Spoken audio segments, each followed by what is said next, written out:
Ons het 'n kultuur van visvang en papgooi is waar ons almal begin. Jy kan maar gaan kyk, en elke ou in ons land wat nog iewers presteer het by 'n ander faset van hengel, of dit nou feeder is en of dit karp is, die monsterkarp ouens, jy kan maar gaan kyk, daai ouens het iewers in sy lewe pap gegooi. Ek sê mense moet een ding onthou, daar's een ding is was en bly en sal altyd 'n feit wees. Die wiel draai. Waar ek het al 'n paar mense gehad wat ook 'n komment gelos het en wat my boodskap gestuur het gesê, ja, maar papgooi is so 'n lelike woord want hulle dis oeverhengel en op 'n einde van die dag is ek het toe ek met die podcast begin het ek besluit dit is 'n papgooi. Welcome to another episode of the original podcast with me, your host, Sakkie van die Kerk. Okay, welkom terug by nog 'n episode van The Original Podcast. Ons is weer terug na normaal, of semi-normaal as ek dit so kan stel. Dit sou normaal gewees het as ons gisteraand begin rekord het, maar ons het toe nou gisteraand 'n bietjie technical difficulties gehad met Johan se internet. So nou rekord ons dit weer 'n bietjie lekker in die oggend hier by my, so dis 10:00 die oggend by my, so ek is heel lekker wakker. Maar as julle sien die twee oumans lyk of hulle nog 'n bietjie vaak is, dis 5:00 die oggend daar by hulle, so ons moet hulle maar net verskoon.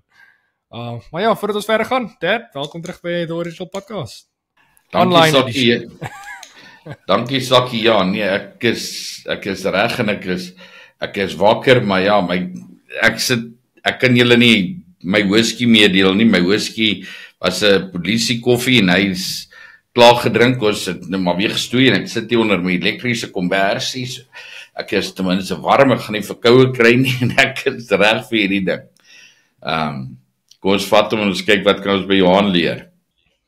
Ja, en dan ons gas vir vanaand, is 'n bietjie 'n nuwe gesig, is iemand wat ook my hele lewe lank, so ek dink so langs dat ek van hengel weet, is oom Johan de Klerk daarso, so ek ken hom ook al vandat ek baie klein was.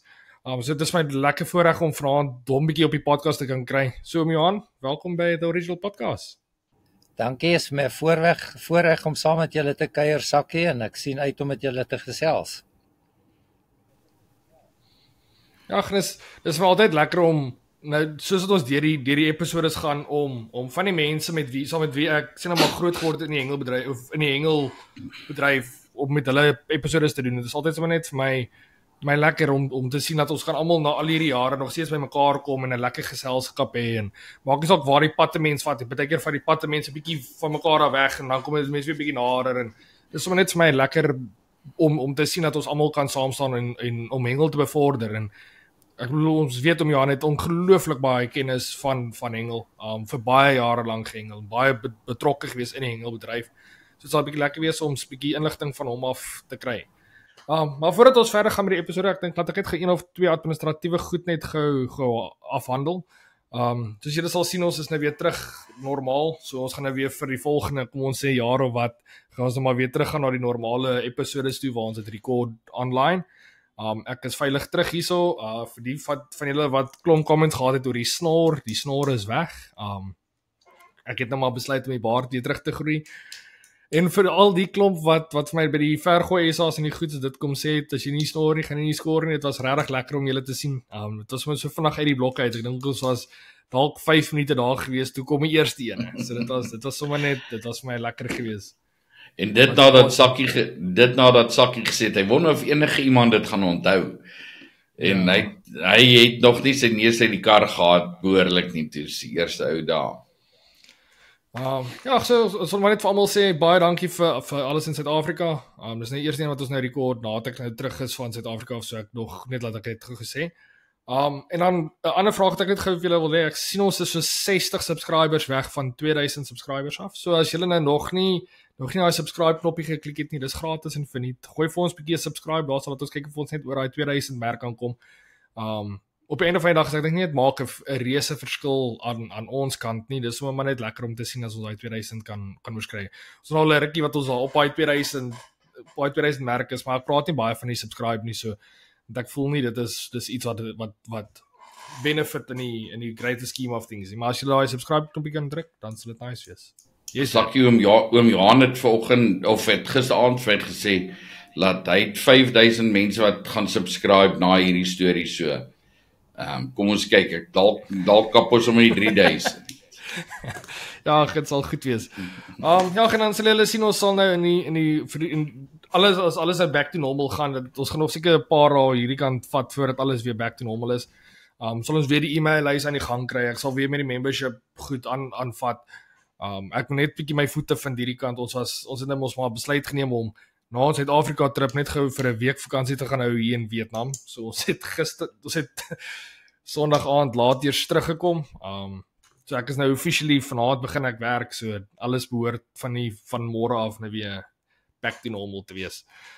Jan, kom ons begin met hierdie episode. So wat ons nou maar gewoonlik doen voor as ons 'n nuwe gas het, ons want baie van die kykers wat nou na die kyk, gaan nie noodwendig weet wie Jan de Klerk is nie. Ons weet 'n klomp van die provinsiale hengelaars en kompeterende hengelaars, hulle sal almal uit die aard van die saak Jan ken.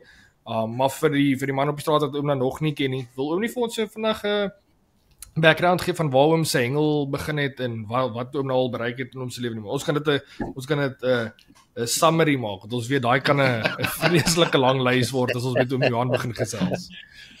Nee, wat Sakkie, ek het as 'n plaaskind groot geword en ons het maar vis gevang van klein tyd af en ek was altyd baie passievol oor die visvang gewees, maar ek is baie betrokke by ander sporte gewees, so visvang is maar net eintlik net 'n ontspannings en 'n hobby gewees. En ek het redelik ernstig geboks op 'n stadium, gedrome gehad om wêreldkampioen te word, en toe die ouens begin terugslaan, toe besluit ek nee, ek sal nou maar moet ophou, en toe ek ophou boks het ek in my vroeë 20's besef maar, jy weet, ek het 'n behoefte om aan 'n sport kompeteer en deel te neem, en dis waar my hengeloopbaan eintlik begin het. Ek het so 'n bietjie rondgetrap in die polisie, baie dankbaar vir die opleiding en die afrigting wat ons daar gekry het. Ek dink ons geleentheid om te ontwikkel in die polisie was baie groter as enige ander ou. So as jy 'n polisieman was en jy was ernstig oor sport en jy het nie presteer nie, dan was daar fout gewees met jou mondering. Ek het so 'n paar keer in die Springbokspan gedraai by die oeverhengel, en daarna het ek besluit tussen die einde van my loopbaan en ek wou vreeslik graag aan 'n wêreldkampioenskappe deelneem, en die oever ding het dit nie vir ons die geleentheid gebied nie, so toe het ek die karpfaset aangepak. Daar het ek 2 keer gaan deelneem, 1 keer in Servië, en ek is seker nie trots om dit te sê nie, maar ons het, ek dink daar 2 visse uitgekom in die Springbokspan uit, so ek het al die pad gaan toer in Servië sonder om 'n vis te vang, en teruggekom en vir myself gesê, die gaan nie vir my werk nie, en toe het ek my regtig ingeskerp en gesê, die volgende wêreldkampioenskap waaraan ek deelneem, wil ek wêreldkampioen word, en dit was toe nou my voorreg gewees om toe die volgende kampioenskappe, wêreldkampioenskappe te wen as individueel, en Suid-Afrika die wêreldkampioenskap in totaliteit gewen, en daarna het ek maar teruggestaan, en ek hengel nou weer soos as kind, ek hengel sosiaal en geniet dit, maar dit sal seker maar deel van 'n mens wees totdat die dag dat jy fisies nie meer in staat kan wees om te kan hengel nie. Ja, ek dink ek het al 'n paar keer op die podcast gesê, as dit eers in jou in is, dis nie iets wat jy net kan laat gaan nie. Ek bedoel, ek sê hierso sit ek aan die ander kant van die wêreld waar papgooi, hierso is nie iets soos papgooi hier nie, maar ek het my Stanley, so ek moet dit nog wegpak, my Stanley daarso, laat ek my nuwe Aventa Pros, alles is reg hierso, so Vrydag is dit ek en water soek, so ek ry Vrydag en ek 'n bietjie rondry om 'n dam te gaan kyk na, te kyk waar enigstens Kaaps of enigiets soos dit daar uitkom. So ek dink dit is een van daai goedes wat hom sê, as dit eers in jou is, jy hoef dit nie noodwendig altyd kompeterend te doen nie, maar ek dink dit sal altyd deel wees van jou lewe. Ja, die slim ouens sê altyd, jy's nie verslaaf aan hengel nie, totdat die dag wat jy probeer ophou. Ja, dis nog hulle ware gesegde daai. Wat wil pa sê? Nee, ek net gesien hoe Jan het so vir 'n wyle bietjie vasgehaak daar. Toe dink ek net laat ek begin praat, maar ja, nee, intussen het hy weer teruggekom. Jan, dis baie waar woorde daai. Ek stem met jou saam. Ek het al 'n paar keer in my lewe gesê dat ek gaan weens omstandighede buite mense beheer net vir 'n wyle bietjie ophou hengel, maar wragtig soos wat jy sê, jy kry onttrekkingssimptome soos second to none. Dit is regtig 'n moeilike ding. As dit eers in jou bloed is, dan is dit in jou bloed. Ja, ek wil net byvoorbeeld net onverskoning vra. Ons het so ons het so 'n bietjie van 'n internetprobleem hier so by ons. Oom Johan hy kamp bydiglik. So as die internet so 'n bietjie kom en gaan, ons maak maar die beste van 'n saak wat ons bietjie min beheer oor het. Oom Johan, skus, oom kan aangaan. Ja. Nee, jy weet ek het altyd gesê die lewe gaan oor prioriteite en 'n mens moet versigtig wees dat goed wat jy doen nie afgod raak nie. So ek het ook soos jou paar keer in my lewe moes ophou weens loopbaanveranderings of fokus op ek het ook baie hoog provinsiaal perd gery om my perdry te bevorder. Maar somehow verlang jy altyd daarna toe en op 'n manier kom jy maar weer terug na die sport toe. Dis een van daai goed as hy vir jou gebyt het. Ek dink nie jy skud dit regtig ooit af nie. Jy kan maar staan in 'n bank in 'n ry of 'n ding en jou ore word gespits as jy hoor daar praat ouens visvang. So dis maar deel van jou mens wees. Ja, nee, definitief. Ja, so oom Johan, ons het nou voor die episode het ons gesels rondom 'n paar topics. As ons 'n gas soos oom Johan het wat ons kan 'n groot verskeidenheid van topics kan ons bespreek met oom Johan en ek dink hy het kennis oor 'n klomp goed. So dan is dit vir ons baie keer nogal moeilik om op 'n topic te kies wat ons oor wil gesels. En toe my pa en oom Johan nou gesels en ek dink hulle het regtig nogal 'n goeie ding raak gepik. Waar hulle sê dat soveel van die hengel in Suid-Afrika kom van papgooi af. En ek praat nie nou net van damvisvang nie, ek praat nou van visvang in general. Daar's ons klomp verskillende fasette wat uitgekom het uit as gevolg van papgooi en deur papgooi en ontwikkel is deur papgooi en verbeter is as gevolg van papgooi. Dit sou wel paar nie vir ons 'n bietjie daarso uitbrei. Wat het julle daarby bedoel nie? Weet Sakkie, ja nee, met graagte doen ek dit. Ek sê ek glo dat papgooi is die eerste ouens wat begin het met 'n ding van kombinasies. Kombineer die en daai en dan probeer jy dit en dan werk dit vir jou goed. Een op sy eie werk vir jou en jy vang vis, maar kombineer dit met 'n ander ding, dan werk dit bietjie beter. En sit 'n bietjie van die by, dan werk dit nog beter. En so het dit aangegaan dat ek dink in al die fasette van hengel vandag is dit regtig waar 'n norm om byvoorbeeld te gaan en te sê maar hoorie ons hengel met vir soutwater ouens. Hengel met 'n sardien maar sit 'n stukkie chokka saam met hom. Hengel met die maar sit bietjie van daai by hom en daai tipe goed. Deesdae word dit ook 'n norm in die see om selfs met moertjies te hengel. Ek bedoel ons het in 20 jaar terug al die anchovy olie gehad wat ons begin gebruik het. Maar deesdae is dit die anys en die bananas en wat ook al so het ek nou terwyl ons daar in Namibië was het Nico Pretorius vir ons gesê van laat hulle gebruik die banana en die anys daar ook. Ek weet in die Oos-London omgewing en in die Kaap omgewing is anys al baie lank en banana in Oos-London daai omgewing baie lank ook hoog prioriteit vir die ouens in die see. En so gaan dit deur na die karphengel toe en dit gaan deur na al die ander goed toe. Die ouens het altyd met ek kan onthou, eers like man, ek het nee, kom ons gaan nie daai kant toe nie. Laat ek dit net uitsny. Maar die ouens het met allerlei goed in die ou tyd daai groot karps gevang aan in Europa en dit het vir my partykeer sommer net laat giggel. En deesdae daar is hom Johan sommer heeltemal weg. Maar in alle geval, deesdae het dit so uitgebrei dat die ouens daar gebruik ook al die verskillende kombinasies van hoekase, kombinasies van geure en kleure en alles wat daarmee saamgaan. So ek dink werklik waar dat die laat papgooi het die ding begin en papgooi het dit ingelei en sal altyd daar 'n leading role speel in hengel. Oom Johan, ons kan aangaan. Ja, van my kant af nee, ons het 'n kultuur van visvang. En papgooi is waar ons almal begin.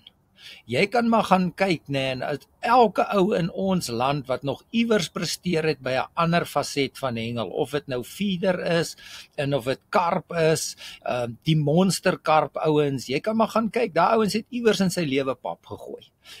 Gaan kyk na ons rots en surf ouens, wat hier van die binneland afkom, hulle almal gooi op 'n manier pap, so die begin van ons hengel is oeverhengel. Party ouens neem 'n bietjie persepsie van pap gooi, want hulle sê dis 'n lelike slang, en maar jy weet, ons kultuur is om te kan visvang, en ek stem saam met wat jou pa sê met die kombinasies, maar ek wil 'n paar tree terug gaan hê. Waar het jy geleer gooi? By 'n dam. Hoe het jy geleer om lyn op te rol vir jou damkatrol? Hoe het jy geleer hoe werk die visse se natuur en se manier om hulle te kan vang? By 'n dam. En dan sluit jy by 'n klap aan, en kom jy op 'n punt waar jy in provinsiale of 'n nasionale span is in die oeverhengel, en dan nou is daar's nou so 'n klein bietjie van 'n toernooi in Australië met die oeverhengel saam, maar jy kom op 'n punt en jy's 3 of 4 keer in die nasionale span, en jy gaan hengel teen Namibië en Zimbabwe, en dan's daar niks verder vir jou nie. En dan begin jy besef, maar jene, ek wil graag ook in 'n wêreldkampioenskappe gaan deelneem, en dan begin jy kyk na feeder, of paal, of ons geval die karpfaset, en daai ouens, jy kan maar gaan kyk, die ouens wat uitstaan by die oeverhengel, is die ouens wat dan ook in daai fasette baie goed doen. As jy sukkel in oeverhengel, dan sukkel jy met daai fasette ook. Jy het nog nooit gehoor van 'n ou wat paalhengel faset, briljant hengel, maar in die oeverkant kom hy nêrens nie. Dit werk net nie so nie. Daai mondering van visvang word geskep by oeverhengel, en ons moet dit baie koester. Ek verstaan, aanvanklik het ons oor see gegaan en gesukkel, maar dit is omdat ons geïsoleer was, en ons het nie geweet wat gaan oor see aan nie. So die uitdaging daar was net te groot vir die Suid-Afrikaners gewees, maar nou dat ons begin die wêreld kleiner raak, en die ouens die tegnologie het tot hulle beskikking, en die kennis wat hulle oor see opdoen, kan jy maar gaan kyk, al ons Suid-Afrikaanse spanne begin presteer in al die fasette. So visvang is in ons bloed, maar dit het begin maar by oeverhengel. Ons moet dit nie vlak uit nie. Dis 'n groot mondering van ons almal, en ons moet baie dankie sê daarvoor. Ja, oom Johan het daar netjies geraak met die hele papgooi en oeverhengel, wat die mense baie keer amper neerkyk op die woord papgooi.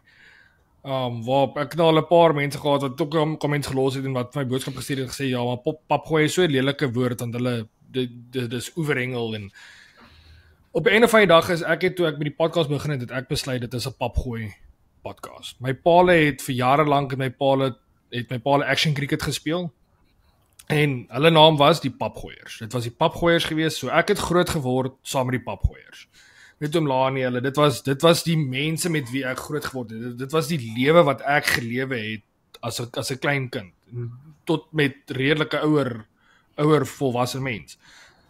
So vir my, papgooi is dis wat ek doen. Ek doen papgooi, dis ek kan nie dink dat iemand 'n lelike konnektasie rondom papgooi het nie. Ja, daar's ons mense wat baie drink en dit gebruik vir die verkeerde redes, maar op die einde van die dag, ek doen papgooi. My pa doen papgooi, en dit is 'n papgooi podcast. En soos ek sê, dis die basics. Wat op pas? Iets wat ek net daar wil noem, wat jy nou sommer net aangeraak het. Dis baie keer word papgooi wil die mense sê papgooi word gekonnekteer aan alkoholmisbruik, as ek dit so kan stel. En ek dink dit is baie ver daarvan. Dit is uit en uit, na my mening, 'n kwessie van ons gebruik pap en ons gebruik deeg, en dis dit. En dit is hoe ons hengel. Ons kan dit op absoluut hoogs kompeterende vlak doen, en wys my enige faset van hengel, of enige faset van mens wees, sport, enigiets in vandag se lewe. Jy gaan altyd mense kry wat drank misbruik, ongeag van watter veld jy gaan kyk. Dit is net, dit maak my briesend as mense kom en vir my sê, ja, maar ek hengel, dan sê hulle, ja, ek drink sommer by die huis. Man, jou foef en jol. Want daai ou doen jy iets anders, en dan drink hy ook. So hy moet nie nou maak as dit net oor hengel gaan nie. Hengel is 'n sport, en vir my as hengelaar, ek vat 1 bier saam as ek gaan hengel. Dit is vas die dag, oomblik as ek klaar gehengeld, in daai warm son die hele dag staan, dan drink ek 1 bier na die tyd. en dit is dit. En as dit my dan nou sleg maak, dan sê ek vir die ouens, ek sal 'n Of 'n papgooier bly. In Of 'n bietjie oubies in Murgeen, die oggend as dit koud is. bietjie oubies in die oggend. Ek bedoel, dit is so sinoniem saam met hengel as wat jy dit kan kry. Daar's baie mense wat dit nie doen nie. Ek hou daarvan. 'n Slukkie oubies in die oggend is my lekker. Ek maak nie 'n vark van myself nie. Ek misbruik dit nie enigiets, maar ek wil dit net van my bors af gekry het. Okay, dis Jy af. sien, Barry, vir my gaan die lewe oor persepsies. Ek kan onthou hier in die vroeë 80s toe hengel ernstige sport begin raak het in Suid-Afrika, want voor dit was dit nie so bekend gewees nie. Het ek verskriklik persepsie geneem as ouens vir my sê ek vang vis. En later het ek besef, man, of jy nou vis vang of hengel, want daai ou wat vir jou sê nee, wat hy drink sommer by die huis, jy moet nie daai goed onder jou vel inkruip nie. Dis amper soos Christendom. Jy glo wat jy glo en ek glo wat ek glo en ek gaan jou nie oortuig wat jy glo is verkeerd of anders is wat ek doen nie. En dieselfde voel ek so oor papgooi en oeverhengel. Oeverhengel is vir my 'n verskriklike mooi naam omdat ek van die oeverhengel kant af kom en ek weet daar's vriende van my wat kwaad word as jy die woord papgooi gebruik, maar vir my pla dit glad nie of jy nou vir my sê ek's 'n papgooier of 'n oeverhengelaar of 'n damduiker, dis jou keuse, dis jou call, maak wat jy wil. Ek weet binne in my wat doen ek, hoekom ek dit so doen. Daar is pelle van my, hy gaan regtig die naweek hengel om 'n paar doppe te drink. Dit is sy besigheid. Ek gaan nie water toe en ek kan nie bekostig om water toe te gaan om 'n paar doppe te gaan drink nie. Ek gaan water toe want ek wil gaan vis vang en dis my uiting. So ek raak nie betrokke in hierdie debatte nie. Daai selfde ou sê ek net, hy gaan ook rugby toe om 'n paar doppe te drink, of hy gaan krieket toe om 'n paar doppe te drink, of hy gaan speel golf om by 18de gaatjie of 19de gaatjie vas te haak. Ek bedoel dit is deel van sy mondering. Ek het nie 'n probleem daarmee nie. Maar ja, jy's 100% reg daai aan. Ek sê met jou volhartig saam. Ja, maar Weet dit laat my vinnig dink. O ja. Dit laat my vinnig dink, jy weet hier in die laat 80s, toe hengel nou regtig begin heavy kompeterend raak. Daar is net nie 'n manier dat jy edge op die ander ouens kry nie. Jy kom op 'n Suid-Transvaal proewe, daar's 250 ouens wat deelneem, elke 7 in 'n sone. En tegnologie het nie so groot rol gespeel nie, so jy moes op 'n manier 'n voordeel kry bo die volgende ouens. En dit het net ongelooflik moeilik geraak en ek kan onthou manne soos Mark Amder en Quentin van der Heever, daai ouens was by Dinsdag al klaar fisies voorberei vir Saterdag se liga of se klapkomp of se proewe. En hoe kry jy die edge op hulle? En ek het een sone gesit. Ek was nommer 1 van die sone en Quentin was nommer 7 van die ander sone en ek het hulle gesit en monitor deur die dag en gewonder, jy weet, hierdie ouens is gevaarlike ouens. Ons is nie vandag in dieselfde sone nie, maar ek hengel eintlik teen hom want dit is die ouens waaraan jy jou gemeet het. En toe besef ek maar daar's iets anders in visvang wat die meeste ouens op daai stadium nie op gefokus het nie en dit het gegaan oor daai big match temperament, that mental capacity, that mental capability. En daar het ek begin besef dat, jy weet, ek kan nie verder gooi as hierdie ou nie, dieselfde stok, dieselfde katrol. Ek koop miskien my stok by hom Karel Villenel in Pretoria, maar hy koop sy stok in die suide daar by oorlede Johan Keet se pa. Dieselfde blanks word net in verskillende garages gebou. So toe die geestelike of die psigiese voorbereiding begin 'n rol speel. En op 'n stadium as jy nie daai psigiese voorbereiding of mentaliteit gehad het nie, het jy net gevou as jy by 'n groot toernooi gekom het. So toe die mental ding baie sterk gespeel en toe kom die tegnologie in. Toe maak die tegnologie weer 'n groot verskil aan die hengel. So daar's altyd 'n ding wat ons 'n tree verder vat. Jy weet dit help nie jy steek vas hier by visvang en hengel nie. Jy moet saam in die stroom vloei om aan die voorpunt te bly as jy voor wil wees. Baie ouens is okay om net te volg en ek het respek ook vir daai ouens. Ek leer verskriklik baie by die sosiale ouens hier om 'n braaivleisvuur en praat. Mense wil vreeslik graag hoor wat doen jy omdat jy in 'n nasionale span is. Ek is andersom. Ek wil luister wat sê daai ou wat sosiaal hengel, want hy het ietsie wat hy by sy pa of sy oupa gehoor het wat ek nie geweet het nie. Ons is te geneig om die ouens wat in die kompeterende kant is 'n bietjie te wil ophemel. Ek dink daar's 'n magdom kennis tussen die sosiale ouens wat verlore gaan as ons nie 'n bietjie ons trots in ons broeksakke steek en gaan luister na daai sosiale ouens wat hulle vir ons te sê het nie. Ja, ek dink wat Johan Dawson sê is nogals akkuraat. Ek vat byvoorbeeld as ek nou maar een hengelaar kan uitwys wat ons hom maar goed ken, in 'n Jean Lerm. Nee, ek gaan nie sê Jean Lerm is 'n sosiale hengelaar nie, maar dis iemand wat nog nie vreeslik provinsiaal gehengel het nie. Hy het nog nie al die SA's gehengel. Ek dink nie so nie. Nee. So dis 'n ou wat klap hengel. Dis sy brood en botter is lekker klap hengel. Ek dink hy het al 'n elite of 6 gehengel. Nee, dit. Hy het 1 jaar met die elite, ek dink eerste of tweede algeheel geëindig. Nee. Nou praat ek van oor die jaar se rankings. Nee. So dis 'n ou wat ek nie sal klassifiseer as 'n provinsiale hengelaar nie. Maar hy is verskriklik kompeterend. Dis 'n verskriklik kompeterende ou. Dis 'n ou wat voor 'n klapkompetisie sal jy gaan kyk. Sy goed is soos hom sê, dis al die Dinsdag reg. Die Woensdag is hy al gereed vir die klapkompetisie. En die kennis wat Jean het dis regtig. Dis 'n ou met wie ons al 'n klomp podcasts gedoen het of 'n podcast of 2 gedoen het.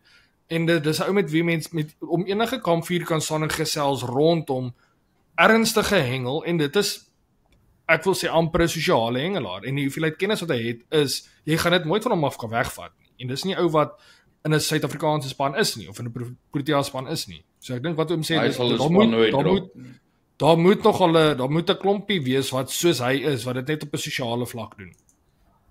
Ja, Sakkie, weet goed wat my regtig vies maak van hierdie ding is, jy sal sien regtig goeie hengelaars is ouens wat om die vuur staan en somme net openlik deel met almal. As hy sy mond oopmaak kan borrel die kennis uit of hy 'n sosiale is of hy 'n wêreldkampioen was, dis irrelevant. Maar dan kry jy hierdie klomp kabouters en dit maak my vies. Hy vang 'n groot vis, maar niemand mag weet waar hy daai vis gevang en hoe hy hom gevang nie. Daar's nou nog ouens in die oewerkant, broer, daai kas van hom dis een of ander vertroulike inligtingsdokument of iets daar binne, want niemand mag sy kas, hy sal daai deksel nie optel as jy by hom is nie. Ek dink dis kleingeestig man, as jy in jouself nie glo nie en nie bereid is om te deel nie, waarop eindig jy? Jy weet, vir my is die lekkerste lekker as ek 'n paar groot visse gevang het en ek kan dit met almal deel en dan sê die ouens ja, maar dan jaag almal na daai spot toe en hulle gaan besoedel die water. Weet jy wat, die ou wat dit wil doen, hy gaan anyway uitvind. Daar's nie 'n manier dat jy dit kan wegsteek in Suid-Afrika nie. So maak dit oop en as die ou dan die water wil gaan besoedel, is dit ons plek om daai ou op te voed en te dissiplineer en vir hom te sê moenie dit doen nie. Ons wil ook weer daar gaan hengel. So kom ons spandeer eerder ons energie om die ouens wat dit wel verkeerd te doen, hulle te berisp en reg te help, maar die ouens is daarvoor te bang. Hulle is nie mans genoeg om op te staan en te sê, hey Boeta, die reëls van hierdie game sê die volgende: jy kan nie met 12 stokke hier kom sit as jy 'n man alleen nie is nie. Gooi jou 2 stokke in en hou by die reëls. Maar dit wil ons nie doen nie, maar ons wil eerder die inligting weerhou van die ander ouens en op die einde van die dag weer, dit is kennis wat ons nie deel nie en daai kennis gaan saam met jou dood. Dit maak net nie vir my sin nie. Dit strook nie by die beginsel van die sport nie. Weet Johan, dit wat jy nou sê maak fyn so sin, maar ek sien my so aan al die kante van hierdie storie. Ek kan so goed onthou in my jonger dae was toe ek dink toe ek hoogs kompeterend was ek een van daai ouens wat sou sê, is nie 'n frieke manier nie. As jy by my kom is my goed toe, alles is weg en as jy my vra, gaan ek vir jou definitief nie sê waarmee ek vang nie, ek gaan vir jou iets anders sê. En net so kan ek vir jou sê, van 'n paar kere dit my gebyt laat die biesies bewe. Maar daar's een of 2 goed wat ek, dit vinnige straaltjies wat ek wil sê. Ek het vir 'n ene Nick van Sail en Nols van Wyk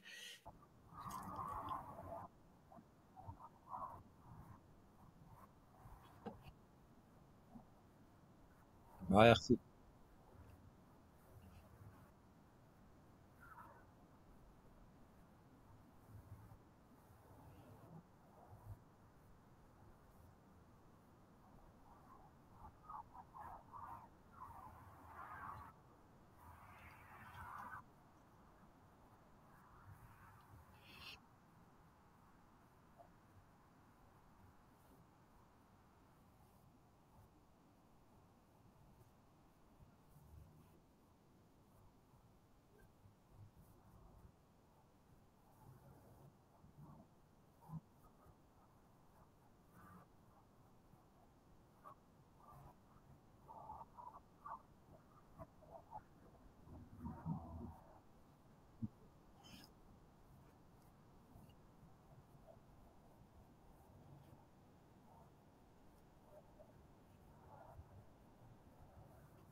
Weet, ek kan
Ja, Barry, weet, ek kan onthou, ek dink dit was my 2de jaar op 'n nasionale kampioenskappe by Oberon by die polisie gewees en ek het die eerste dag algeheel gewen. Dis die jaar nee, ek en Lappies was altyd penmaats en dis die eerste jaar wat ek sonder lappe moes hengel, so dit was vir my baie swaar emosioneel gewees want ek was baie lief vir Lappies gewees om saam met hom te hengel. Hy was 'n eysterou gewees. En ons het die eerste aand toe wen ek algeheel eerste en ons staan in die stort. En jy weet, daar by Oberon het dit so gewerk, die ouens stort so 3-4 somme so saam onder die storte, en Bes hulle van Natal vra vir my, wat het ek gedoen vir die dag, en nou vertel ek hulle presies hoe ek gehengel somme so terus in ons stort en skeer en te kere gaan, en toe ek terugkom uit die kamp, toes daai college manne vir my woedend kwaad. Hoe kan ek ons gameplan met almal deel? Ek sê, weet jy wat, hierdie game is so erg. Net die feit dat ek het gesê het, gaan almal dink ek jok, hulle gaan dit nie gooi nie. Hulle gaan dink daar's iets anders wat ek doen wat snaaks is wat ek nie sê nie. En die volgende dag toe Bes hulle weer gesukkel en ek vra die aand vir hulle, maar hoekom sukkel julle? Het julle nie gedoen wat ek gister gesê het nie? Hulle sê nee, hulle het dit nie gedoen, hulle het gedink ek jok.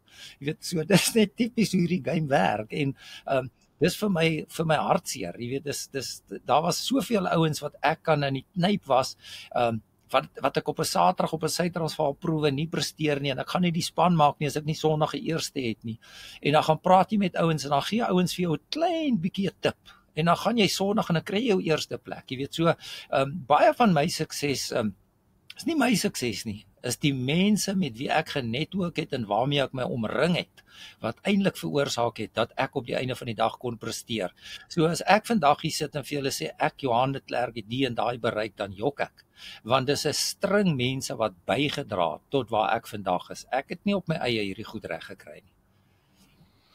Oom Johan, dit maak my oom praat so daarvan, maar nou met die podcast sien ons nou weer ook nou heeltemal 'n ander kant van 'n klomp van die hengelaars, waar mens vir hulle sê, luister, ons het hierdie platform, kom ons deel. Soos wat hom sê, as jy nie dit nou gaan deel nie, gaan daai goed saam met jou graf toe. En dan reik ek uit dan reik my pa uit na hengelaars toe wat wel gesogte hengelaars is, wat ons weet wat 'n magdom van inligting het, wat die man op die straat regtig kan gebruik, en wat eintlik 'n verskil kan maak in 'n klomp mense se hengel, en dan sê hulle net, weet jy wat, nee. Dan sê jy, dis hulle eie, dis hulle reg. Ons is nie, ek is nie kwaad vir enige iemand, dit is my partykeer net hartseer om te sien dat ek het hierdie platform nou gemaak met die podcast waar ons die inligting deel, en ons die gaste wat ons het, soos oom Johan, soos oom Lappies, almal is so eerlik met wat hulle gee. Dis 'n wonderlike bron van inligting wat ons besig is om te create hierso. En dan kry jy daai hengelaars wat net sê, weet jy wat, nee, ek gaan dit nie doen nie, dis nie my plek om ander mense te leer nie. Dink 'n mens so by jouself, soos kan 'n mens so weet. Dis vir my nou weer die een hartseer gedeelte van die podcast wat die luisteraars en die kykers by die huis nie sien nie. Ja, jy weet Sakkie, dis ek is 'n baie kompeterende ou, maak nie saak wat ek doen nie. Ek sal altyd my beste gee en probeer die beste wees ook. En daai tipe ouens kom oor jou pad en ek het altyd in my kop gehad as jy vir my daai tipe gesindheid openbaar, dan gaan ek flat out om jou gat te skop. Maar wat ek ook in die lewe geleer het is, die oomblik if it becomes personal, daai ou gaan jou gat bly skop vir so lank as wat jy probeer om hom te wen. Maar as jy dit jou eie maak om dit die hekkie wat nou hier voor jou lê, hy het inligting tot sy beskikking of 'n skill tot sy beskikking wat hy nie wil deel nie, en daai hekkie wil ek oorkom. Ek moet dit nie personal maak, ek gaan daai ou nie. As dit persoonlik is, dan kom jy net nooit oor daai hekkie nie, maar as jy daai hekkie voor jou sien en jy sê, weet jy wat, hierdie ou se vermoë om beter te gooi as ek, of hy het een of ander askombinasie vir jaar wat net vir hom beter werk as die res, en jy gaan aanhou werk, jy gaan heel waarskynlik nie op die einde van die dag sy askombinasie nie, maar jy gaan jou eie een uitwerk wat vir jou werk. En op die einde van die dag gaan jy sy gat skop, en daai ou raak agter, gaan kyk hulle maar almal. Hy's dalk vir 1 of 2 jaar Captain Marmite, maar dan sien jy, dan begin hy kwyn, en nou het hy 'n geskiedenis agter hom van ek deel nie, ek is 'n loner, ek doen my eie ding, alles is tot my eie voordeel, dan verdwyn hulle, na 3 of 4 seisoene, dan sien jy daai ou het net verdwyn, jy hoor nooit weer van hom nie. Maar gaan kyk maar hierdie ou harde deurdringers, ek kan ouens noem, Gordon Muir, hulle is vreeslik stout, en Gordon sal so nou en dan vir jou net so 'n stukkie van die inligting gee. Maar op die einde van die dag was hy ou 30, 40 jaar van die game, en weet jy wat, hy het teruggegee op sy manier, wat vir ons almal tot voordeel was. Dirk Lourens, jy kan hulle gaan noem, daar's hordes van daai ouens. Hy het nooit vir jou die volle waarheid gegee nie, maar hy het daarom vir jou iets gegee om jou te gaan maak dink, en ek het eintlik gedink, dit is eintlik die mooi manier om dit te doen, want gee jy net vir jou die goed, dan volg jy stigtelik om net na, en jy dink nie op jou eie voete nie, maar gee jy vir jou so 'n bietjie van die reis, dan die ander reiskorrels gaan soek jy tot jy hulle self uitgefigure het. So, maar die selfsugtige ouens, hulle het gekom en gegaan, hulle het nie lank gebly nie. Ja. Ek sê, mense moet een ding onthou, daar's een ding was en bly en sal altyd 'n feit wees. Die wiel draai.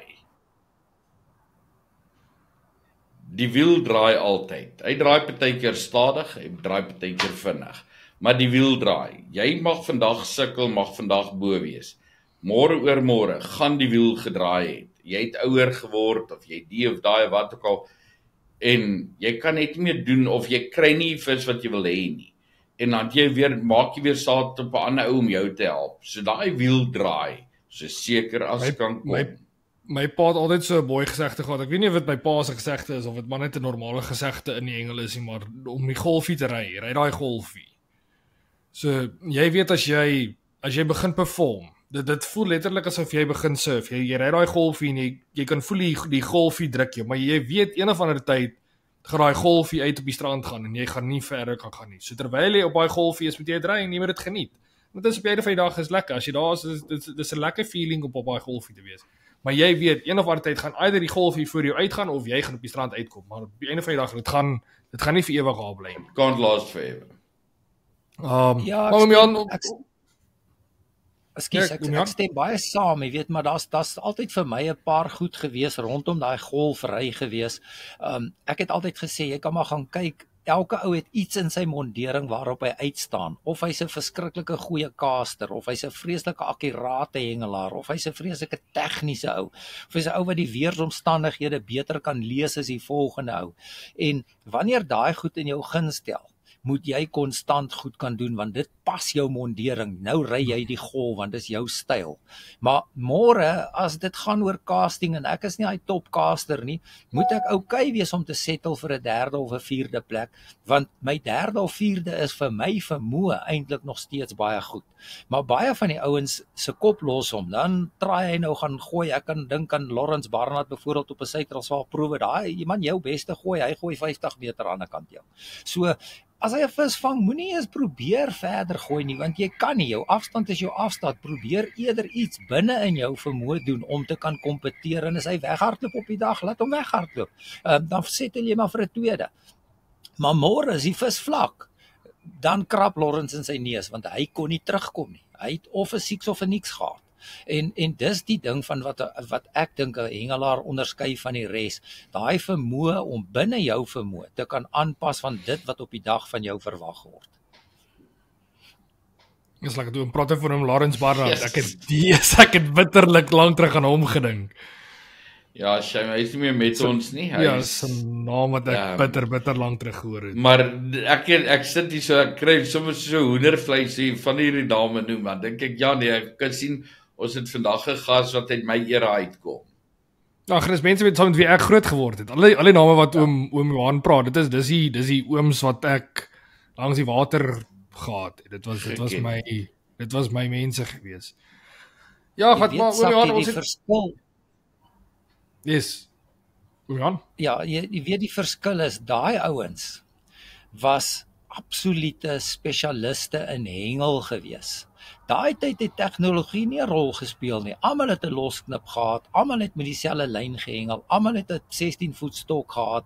So daar moes iets in jou mondering gewees het wat jou anders gemaak het. En as jy dit nie gehad het nie, dan het jy vandag speel tegnologie, finansiële vermoë, tyd wat jy het om te kan gaan afkry, om te kan gaan hengel. Al daai goed speel 'n groot rol. So vandag, ek wil nie vandag se ouens uitkry nie. Daar's regtig bitter goeie hengelaars daar buite vandag nog steeds. Maar daai era se ouens was absoluut kundig geweest. Vandag se ouens is nie noodwendig kundig nie. Hy dalk 'n bietjie meer tyd as die volgende ou of hy het die finansiële vermoë om die beste tegnologie die hele tyd te kry.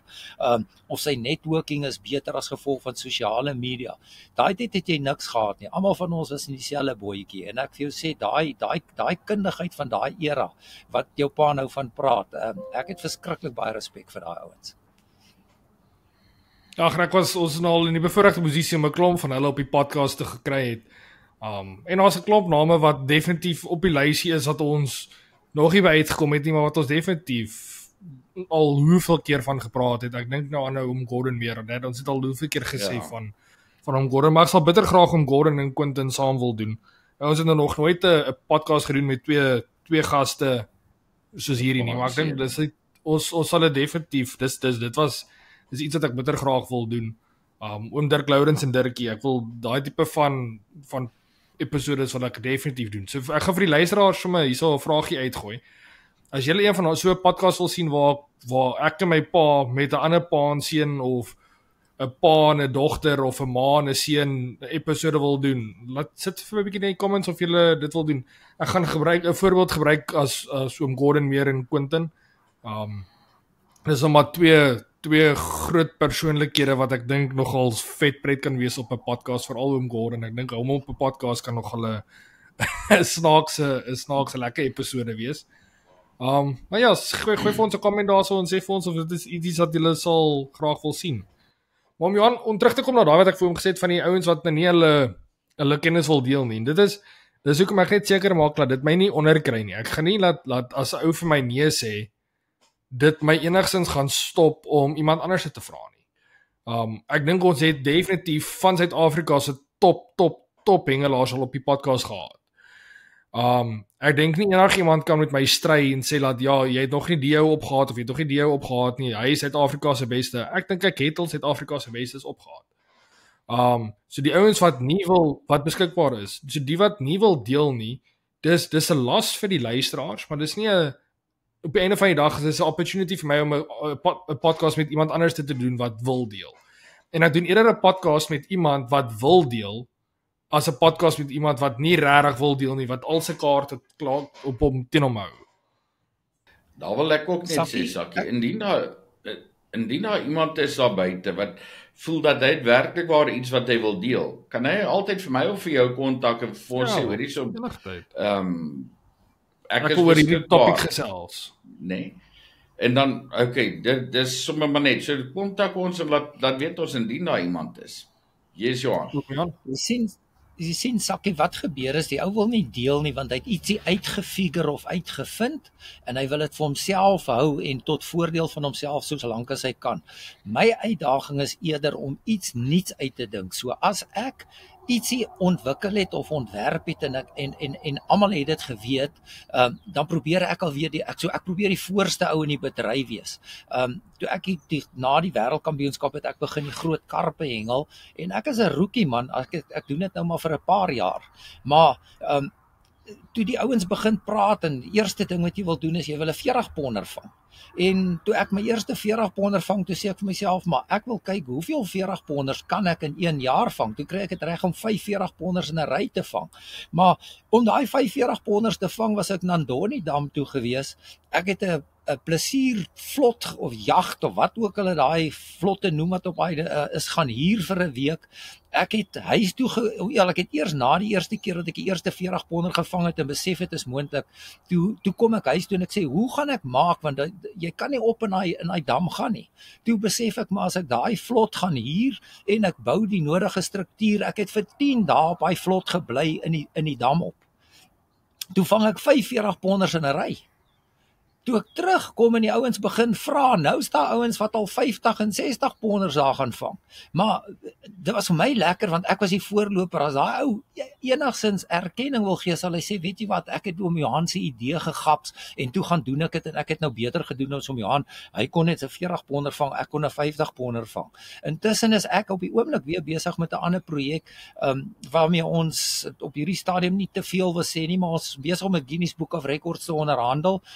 Ek wil die eerste ou wees wat 'n Suid-Afrikaanse hengelaar is wat in die Guinness Book of Records kan verskyn om te kan sê ons het dit reg gekry. Jy weet, en ek weet as ek dit reg gekry dan gaan klompie Suid-Afrikaners seker my rekord jaag en good for them as hulle hom breek, maar teen die tyd wat hulle my rekord breek, want ek alweer aan iets anders gedink. En dis my manier van bekendheid en dit gee my so klein bietjie satisfaksie want as jy dit doen dan moet jy sê ek het daai ou gevolg. Die ou sal dit nie sommer doen nie want mense in Suid-Afrikaners is maar van nature nydig, hulle wil jou nie erkenning gee nie, maar in my manier weet ek het voorgeloop en ek het niks weggesteek nie. As 'n ou vir my bel en vra, hoe het ek by my Nandoni gemaak, sê ek was op die vlot. Ek het hier is die ou se nommer, bel hom, hier sy vlot. Maak vir jou hierdie mikkies, check uit daarvan, dit raak nogal 'n logistiese nagmerrie. Elke keer as jy wil badkamer toe gaan, moet jy van die vlot af met die bootjie uitry, badkamer toe te gaan, en gaan beplan het hoe jy jou toiletmaniere gebruik, want anders te maak jy naderhand vir jou eie hindernis, jy weet. So dis al sulke klein goedjies, maar deel dit met die ouens. Jy praat nou so, ons het gaan, die eerste keer wat ek gegaan het, ek en John Barty gegaan, en ons het baie leemtes geïdentifiseer. Toe kom ek terug, toe maak ek dit reg, en toe gaan ek in Wes van Natal uit, en ons het so paadjie gekry, en toe gaan sit ons nou in die paadjie en broek losmaak, en die eerste aand toe Bes kom, toe sê hy, weet jy, daai ouens gaan môre, gaan daai boer vir ons baie kwaad wees.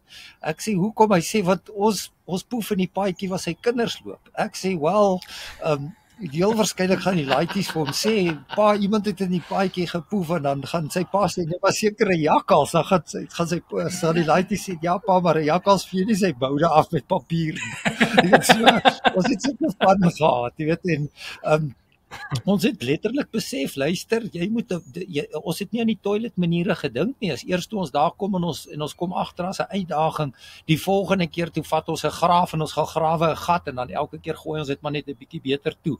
So, vir my was dit lekker om dit te gedoen het en met die vlot weer, ek wil nie weer gaan nie, want daar's ouens wat my klaar koppie. Ek gaan nou die 25ste en 26ste Julie weer soontoe saam met Yasin en ons gaan 'n totaal nuwe strategie daar uitwerk, en ek gaan 'n paar groot visse so vang en ek gaan hard werk tot ek dit reg gekry het en dan gaan ek weer vir die ouens sê, maar die vlot is 'n opsie, maar hier's 'n alternatief. Hoekom try julle ouens nie dit nie? Ja. Ja, nee, dis lekker om gaste te hê soos om Johan wat bereid is om te deel. Ons daar is so net maar sê, ek gaan nie iemand se alie lek om inligting vir ons te gee nie. Gelukkig het ons soveel inligting reg rondom ons dat ons kan net iemand anders te kry om vir ons iets te gee wat ons net so baie kan help. So dit is regtig lekker. Ons het genoeg kennis in hierdie land met mense wat wil deel. Ek sal van die lig af maar met om Johan gesels rondom my Guinness World Record en dan sal ons maar 'n podcast moet reël vir om dan eventually geclinch het. Dan sal ons maar sal ons maar nog 'n podcast maar moet reël dat ek met 'n Guinness World Record kan gesels. Ek sal net seker maak ons internet is beter. Ja. Jy sien so Johan, jy praat van eerstes. Ek sê altyd vir mense, dit was vir my so erg. Toe ons net daar met destyds met Supercast begin het, waar ek fisies na hengelwinkels toe moes gaan en vir hulle moes gaan verduidelik wat is Mooties. Vir hulle moes vertel, hoor hierso, wil julle nie Mooties aanhou nie, ons begin hierdie Mooties maak en die en daai en wat ook al, en jy moes ek na die winkels toe gaan en vir hulle vertel wat is Mooties. Toe ons begin het met boldips, ek bedoel, ek kan baie pertinent onthou, ons het 'n sentraal gauteng, het 'n ding gehad waar elke jaar kom die spanne bymekaar, dan kry hulle 'n paar kundiges om te praat met die spanne en oor verskillende goed. En op daai dag het Jumbo, ek en Jumbo altyd het met die mense gepraat op verskillende plekke. En Jumbo het vir die mense gesê, hoor hierso, boldips is 'n pot bollie. Dis 'n pot stront, dis jy gebruik nie boldips nie. Vandag dink ek is redelik seker Jumbo sou anders daaroor redeneer. Ons is definitief daar die eerste van die mense, omdat ons nou maar net soveel jare daarin is. Daai eerstes, niemand kan dit ooit van jou af wegvat nie. Jy sal altyd weet jy wat, ek was die eerste ou met die, ek was die eerste ou daar. Ja nee, ons het dit begin. Daai popcorn voer. Ons was definitief, ek en Lia die heel eerstes wat popcorn voer begin bemark het. Niemand het daarmee gehengel nie. Ou wat ook nie meer met ons is nie, Rodney de Bruin het my eendag gebel en vir gesê, Barry, kom kyk hierso, ek het hierdie goed, ek dink jy kan dit gebruik. En hy het my daarin voorgestel en vir gesê, hiersie goed, kyk hierso, dis wat dit is. So Rodney de Bruin het dit vir ons gewys en ons dit begin bemark en vandag is dit nog steeds superfeed soos wat dit was. Man, in die case, ja, sommer net lekker om bietjie oor die eerstes te praat. Nee, Barry, weet, is vir my so interessant. Ek het ons het Suid-Transvaal proewe gehengel en ek was maar my eerste jaar wat ek in die Suid-Transvaal proewe deelneem en ouens het gevoer in die oggende en dan voer hulle met die losklipkatrolle en na die eerste naweek te skiem ek nee en hierdie ding net te laat hier by 9:00 dan gooi die ouens nog bolle en ek het by hom Leon gestaan, hy het daar in Kerkstraat so 'n klein hengelwinkeltjie gehad en daar 2 Shimano bytfeeders, maar groot seekatrolle wat hulle van die boot af mee gehengel het. En ek vra vir hom wat kos die goed. Hy sê hy kry nie die goed verkoop nie. As ek hom net betaal wat hy vir dit betaal het, dan kan ek hulle koop. En ek sê polisieman man, ek het nie baie geld tot my beskikking nie en ek sê aand huis toe en ek gaan sê vir die vrou, ek sê ek wil die 2 katrolle koop. Maar yes, dit gaan ons budget 'n duik insit en ek weet nie eens of die plan gaan werk nie. En die volgende Saterdag en Sondag is die proewe by Van Sails en ek gooi daai bytfeeders en dadelik is 'n klomp ouens wat kommentaar en kyk daai snaakse ou, hy hengel som met koffie mee, hulle waar kom hy vandaan? En ek het in 'n 3/4 uur het ek klaar gevoer en ek het toe ek voer en ek sien is so suksesvol te besluit ek gaan nie eens die losknippe opsit van hierdie katrol nie. Ek gaan sommer hierdie katrol net so gooi en met hom hengel. En daar die bytfeeder ding begin met die ouens. En dis onbewustelik, ek het maar net iets gaan probeer om dit vir my makliker te maak om 'n bietjie vinniger te kan voer as die res. So dis nie dat jy nou vreeslik slim is nie, jy het maar net uit desperaatheid ietsie gaan doen. En kyk vandag, ek dink nie daar's een ou wat nie met bytfeeders hengel nie. Ek sien nou lately begin die ouens regtig so fokus op die drags en so. Op daai stadium was die hele image gewees as jy daai knippie druk en dan is die spoel los en het jy weer Orlando in jou hand. So dis maar hoe ons dit goed gedoen het. Oom Johan praat dus van daai 40 ponder.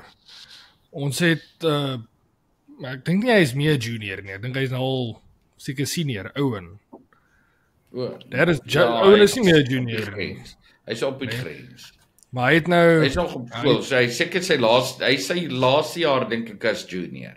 Hy het die week die stuur hy vir ons hierdie Wag, wat ek stop share. Ek nou die verkeerde ding gestuur. Laat ek dit gee so die regte skerm kry. Ja. Is dit hierdie ene?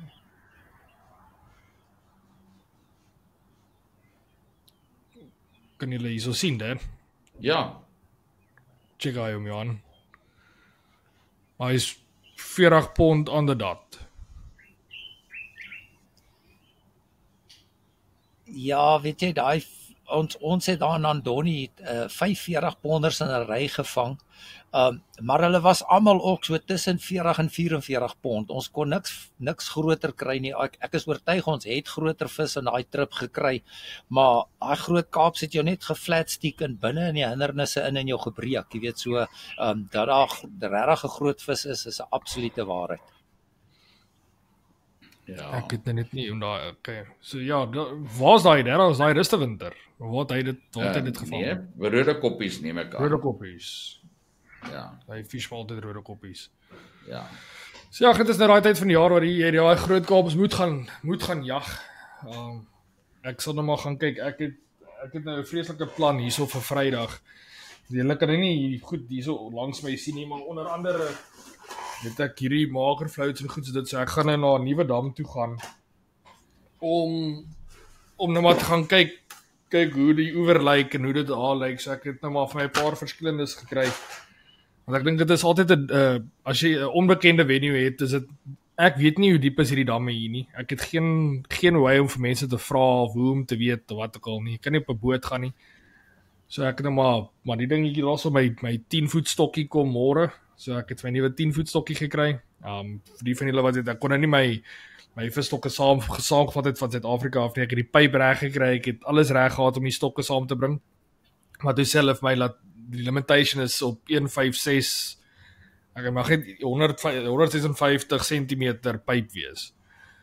So dis net te kort vir 'n ek dink die 10 voet stokke sou in hom gepas het, maar die 12 voet stokke nie. Dis ek my pa om al die pad vlieg met 'n 10 voet stokkie, as ek 'n 10 voet stokkie kan koop, maak nie vir my sin nie, so toe het ek nou maar dit by die huis gelos.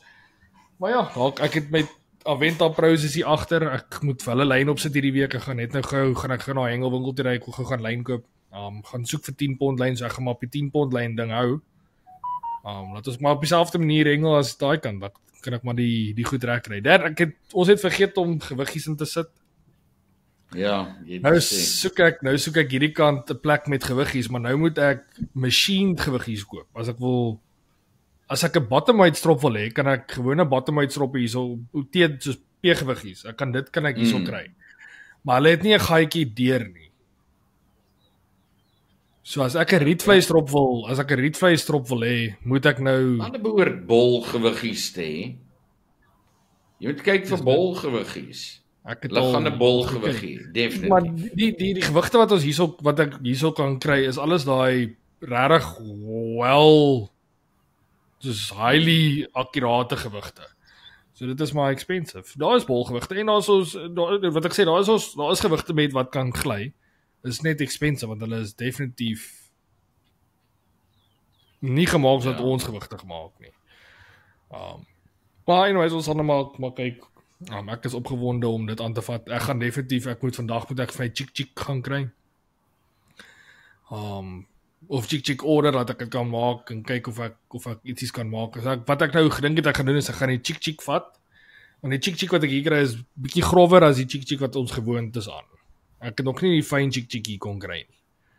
So ek gaan die grower chick vat, maar gaan gewone mieliemeel saam met hom meng. Dink maar dis 'n ietsie wat 'n mens kan doen. Ek sal net die growwe een vat, hy sal bind.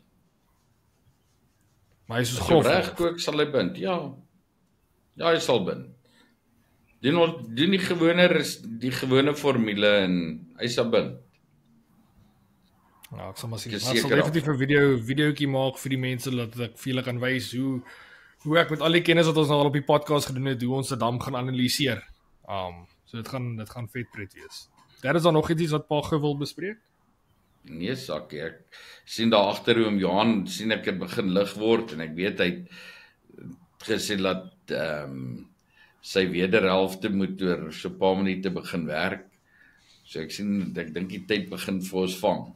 Ja, nee, is reg, want ons het daarom so 'n paar minute op die vorige recording ook voor die internet uitgegooi het. So oom Johan, eerslik dit was regtig lekker geweest om met oom 'n podcast te doen. Ek dink ons gaan definitief in die toekoms ene weer moet doen. Ek sê my pa ons het al 'n handjie vol gaste wat ons nou maar opgebou het deur die loop van die ek kan amper sê jare. Ons is nou amper 2 jaar dat ons hierdie mee besig is. Wat ons recurring episodes mee doen, so at least 1 keer 'n jaar of 1 keer in so 8 maande. So ons sal definitief 'n oproep weer ontvang oor so 'n paar maande gaan ons oom weer benader vir 'n episode. En veral as om daai Guinness World Record ding aanvat, kan oom altyd vir my sê dan doen ons 'n episode en dan release ons daai episode na toe om hom gekry het. Dit is ook iets wat ons aan kan dink.